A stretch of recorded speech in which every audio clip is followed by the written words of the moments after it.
어떤 마음의 자세를 가지고 내가 앞으로 사역을 해야 될지 성경이 정말 이제 피부로 느껴졌어요. 그 현장을 방문하고 난 다음에는 더 확신이 생겼어요. 선교지를 꼭 이렇게 다녀오셨으면 하는.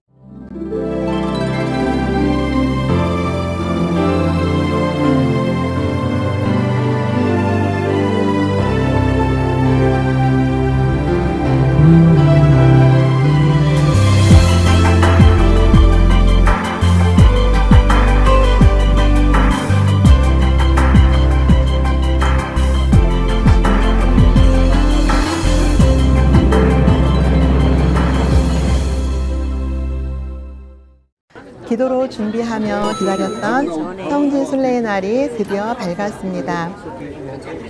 어렸을 적 초등학교 소풍 때처럼 설렘과 기대 속에 9박 10일간의 일정으로 광화문, 신학원, 목대원 졸업 선교 여행이 시작되었습니다.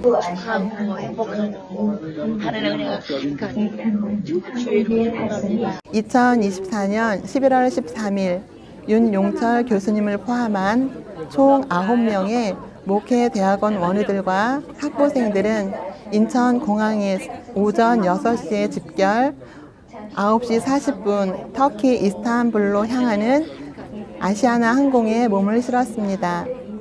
12시간의 긴 비행이었지만 우리는 사도 바울의 선교 발자취와 성경에 나오는 소아시아 7교회를 둘러볼 수 있다는 기대감에 피곤 제로, 행복 충만의 비행 여정이었습니다. 현지 시각 오후 3시 50분 터키 이스탄불 공항에 도착하니 이동욱 선교사님이 마중 나와 계셨습니다. 우리는 반갑게 선교사님과 인사를 나누고 준비된 승합차에 탑승, 첫 숙박지인 라마다 호텔로 향했습니다. 한국과 6시간 정도의 시차가 있었지만 터키 여정 첫날 2-3시간 정도의 짧은 꿀잠을 잤습니다. 본격적으로 선교 여정을 시작하는 이튿날, 우리나라와 비슷한 날씨인 터키의 아침이 밝았습니다.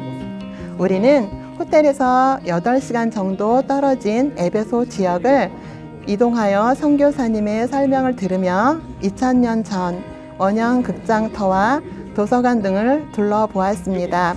갑자기 바뀐 환경에 살짝 걱정도 됐는데 모두가 컨디션 최상의 상태로 씩씩하게 에베소 지역을 탐방하고 숙소에 도착, 뷔페식으로 차려진 저녁 식사를 마치고 다시 단잠에 빠졌습니다.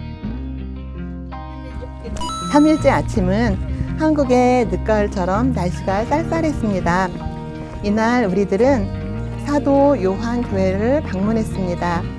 이곳은 사도 요한이 마리아를 모시고 살면서 환난을 감해달라고 기도했다는 기도 장소가 있었는데 일행 중에는 그 장소에서 성령님의 강한 임재함을 느꼈다는 간증도 들을 수 있었습니다. 또한 이 지역은 사도 바울이 이방인들에게 복음을 전해 아데미 신전이나 세라피스 신전 같은 곳이 교회로 바뀌기도 했다고 합니다. 그리고 이때 벌써 에베소 지역은 종합병원은 물론이고 정신병원도 있었고 음악 치료를 하는 곳도 있었다는 얘기를 듣고 깜짝 놀라기도 했습니다. 특이한 것은 이곳에 개들이 많았는데 우리가 가는 곳마다 따라다녀 마치 우리를 안내해주나 하는 묘한 기분도 들었습니다. 사흘째는 두아디라 교회와 사대 교회를 방문했습니다. 이날 차를 타고 이동할 때는 비가 내렸는데 차에서 내리면 비가 그쳐 이 또한 하나님께 감사할 수 있었습니다. 우리는 차에서 내리면 무조건 걸어서 이동을 했는데 하루에 평균 약 2만 보 이상을 걸으며 지역을 둘러봐 에너지 소비가 많다 보니 식사도 안 가리고 잘 먹고 잠도 잘 드는 걸 보면서 역시 걷기가 최고의 건강 비결이 맞구나 하는 생각도 해보았습니다.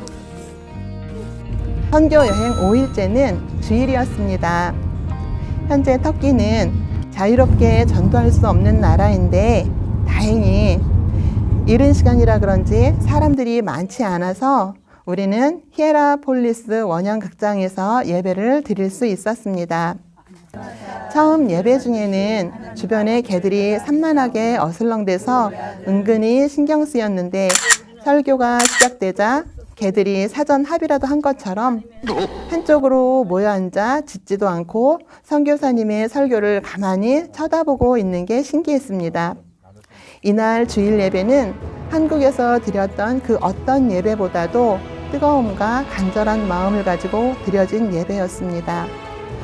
뽀얀 아침 안개가 깔린 고대 원형 경기장에서 드린 예배에는 마치 타임머신을 타고 2000년 전 사도 바울이 살던 시대로 돌아간 것 같은 묘한 착각이 들기도 한 시간이었습니다. 이곳은 일찍이 사도 바울이 복음을 전했던 곳인데 지금은 이슬람이 주 종교가 되었다는 현실에 가슴이 아팠습니다.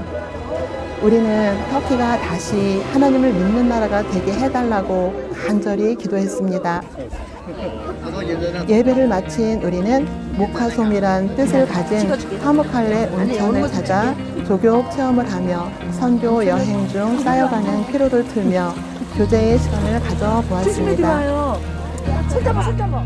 다음날 아침 눈을 떠보니 비가 내리고 있었습니다. 이날은 게레메 박물관을 탐방했는데 동굴 안에 가정교회 공동체가 있었고 삼위일체 하나님을 나타내는 성화들이 그려져 있었습니다. 이 사람들은 주님을 향한 믿음을 지키기 위해서 햇빛 한 번 못 보고 평생을 그 안에서 결혼해 아기도 낳고 일도 하는 등 일상을 그렇게 지내다가 죽어갔습니다. 그들에게는 천국의 소망이 이 생의 미련보다 더 강렬했기에 온갖 핍박과 불가능한 생활을 감내한 흔적들을 보면서 이들이 지금 우리에게 진정한 믿음이 무엇인가를 묻고 있는 것 같아 순간 마음이 숙연해졌습니다. 밖으로 나와 비가 내리는 산길을 걷자니 그 옛날 사도 바울이 우리처럼 비를 맞으며 이 길을 걸어갔을 거란 생각에 차가운 빗줄기가 성령의 단비로 우리의 심령을 적셔 주었습니다.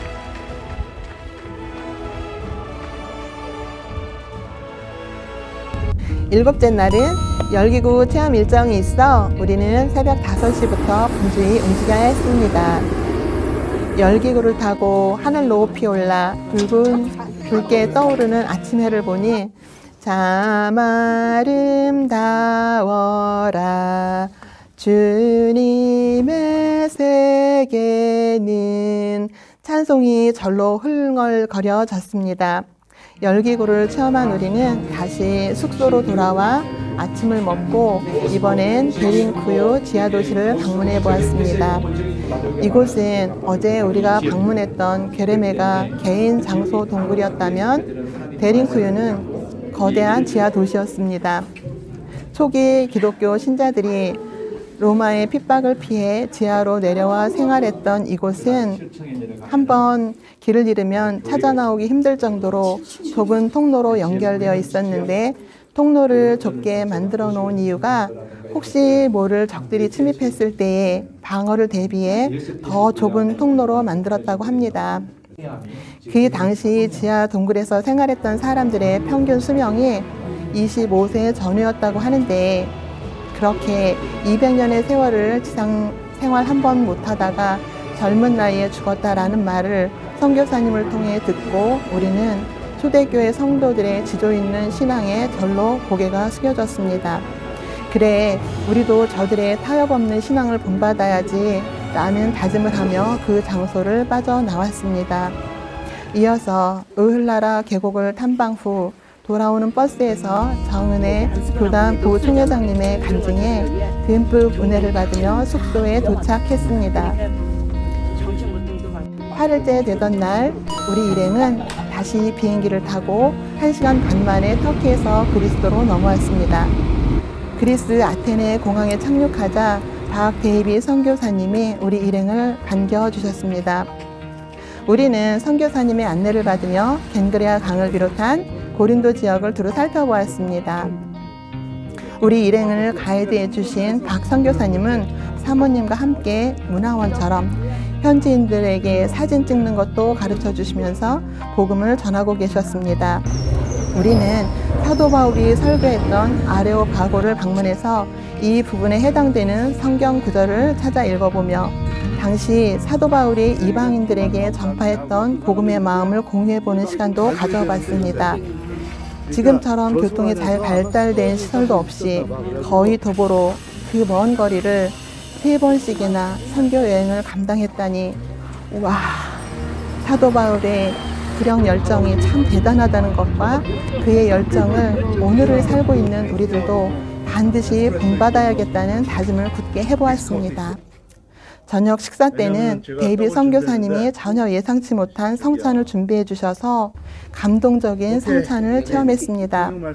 앞서 거쳐온 터키는 사도 바울을 비롯하여 그렇게 많은 믿음의 전도자들이 복음을 전해놨는데 지금은 기독교인이 800여 명에 불과한 예수의 옛자도 못 꺼내는 사회적 상황을 목격하다가 그리스도로 넘어오니 여기서 아주 자유롭게 주님의 이름을 부르며 성찬을 할 수 있다는 그 사실 자체가 너무나 감사해 우리는 감격의 눈물로 성찬을 행했습니다. 어느덧 내일은 서울로 돌아가야 하는 시간이 다가왔습니다.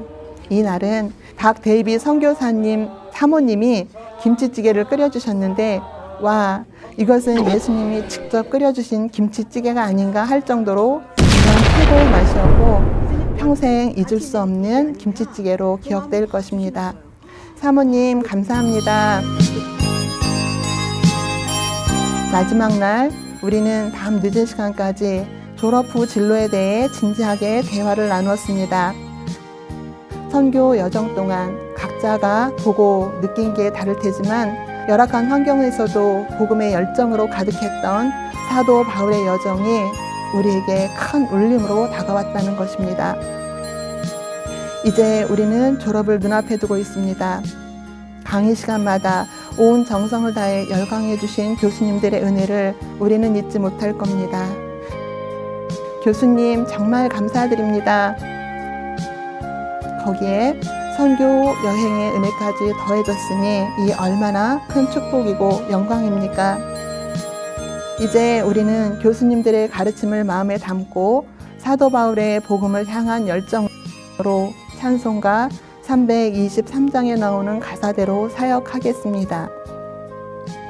부름받아 나선 이 몸 상황 봐서 가지 않고 부름받아 나선 이 몸 연봉 봐서 가지 않고 부름받아 나선 이 몸 지역 봐서 가지 않고 부름받아 나선 이 몸 어디든지 가오리 나가 되겠습니다.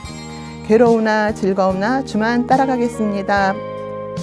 아멘.